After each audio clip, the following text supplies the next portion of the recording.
بما اني سهران النهاردة، وبما انك سهران زي حالاتي ومحتاج حاجة تكسر بيها الملل او الزهق اللي انت فيه، فتخيل معي. تخيل انك تقابل شخص واحد يغير نظريتك للحياة كلها، مش عشان حب عادي، ولكن عشان يخليك تفهم معنى الامل بجد. شيء من الامل، مش مجرد فيلم رومانسي.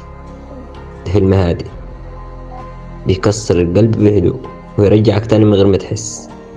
الفيلم باختصار بيحكي عن شاب عايش حياته بلا هدف، متهور مش مهتم غير بنفسه، شايف الدنيا كلها لحظة وخلاص. وفي المقابل بنشوف بنت بسيطة وهادية، نظرتها للحياة مختلفة تماما.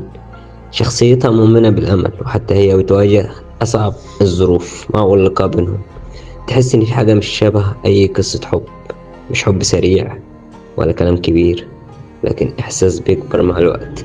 قوة الفيلم مش في الأحداث، ولكن في الدراما العالية.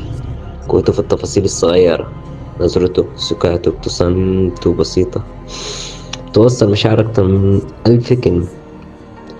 وأنت بتتفرج هتحس إن الفيلم بيكلمك أنت عن إن الحب مش دايما امتلاك، وأحيانا بيكون التضحية، وإن الأمل مش إن كل حاجة تبقى تمام، لكن إنك تكمل حتى وأنت تعبان. الفيلم بيقولك إن في أشخاص بيدخلوا حياتنا مش علشان يفضلوا، ولكن عشان يغيرون، وإن في قصص حب مش نهايتها سعيدة، بس تفضل أهم قصة في العمر. شيء من الأمل فيلم مش مناسب لكل اللي عايز يضحك سريع، ولكن مناسب جدا للي بيحب الأفلام اللي لها رسالة ومشاعر حقيقية وأثر بيفضل بعد النهاية.